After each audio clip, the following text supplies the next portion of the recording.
ഇരുവൃക്കകളും തകരാറിലായ യുവ വാസ്തുശില്പി ചികിത്സാ ചെലവിനായി പ്ലാവിൻ തടിയിൽ തീർത്ത ലക്ഷ്മി വിളക്ക് വിൽക്കാനൊരുങ്ങുകയാണ്.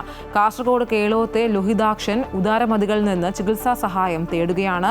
ക്ഷേത്രങ്ങളിൽ ശില്പവേല ചെയ്ത് ഉപജീവനം പുലർത്തിയ ലോഹിതാക്ഷന്റെ ചികിത്സയ്ക്കായി സഹായ കമ്മിറ്റി പ്രവർത്തിച്ചു വരുന്നുണ്ട്.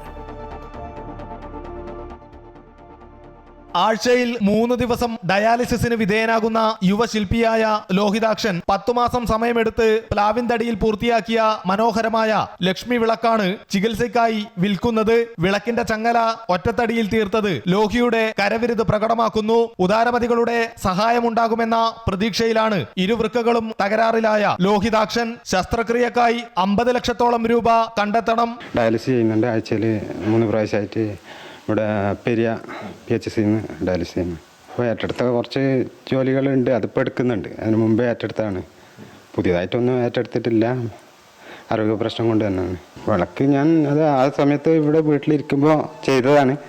പിന്നെ പണി പുറത്തൊന്നും ചെയ്യാതിരിക്കുമ്പോൾ ആ റെസ്റ്റുള്ള സമയത്ത് ഇവിടുന്ന് ചെറുതായിട്ട് ചെയ്ത് അങ്ങനെ ചെയ്ത് വെച്ചതാണ്. അപ്പോൾ നല്ല അതിന് ആരെങ്കിലും ഇതായെന്നുണ്ടെങ്കിൽ ഞാൻ കൊടുക്കാൻ തയ്യാറാണ്. പൂർണ്ണ ആ ചങ്ങല അതിൻ്റെ അത് ഒറ്റ മരമാണ്. ഒറ്റ മരത്തിൽ തീർത്തതാണ്. 4 അടി ഹൈറ്റ് ഉണ്ട്. അത് 4 അടി മരത്തിൽ ഒറ്റ ഇതായിട്ട് കുത്തിയെടുത്താണ് ചങ്ങല. കൊല്ലൂർ മൂകാംബിക ക്ഷേത്രത്തിലെ സരസ്വതി മണ്ഡപത്തിലേക്ക് മനോഹരമായ വിളക്ക് സമർപ്പിച്ചിരുന്നു. രോഗബാധിതനായതോടെ ക്ഷേത്രശില്പ നിർമ്മാണത്തിൽ നിന്ന് 1 വർഷം മുൻപ് പിൻവാങ്ങി.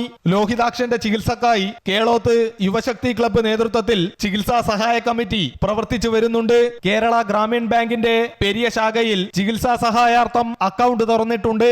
അമൃത ന്യൂസ്, കാസർഗോഡ്.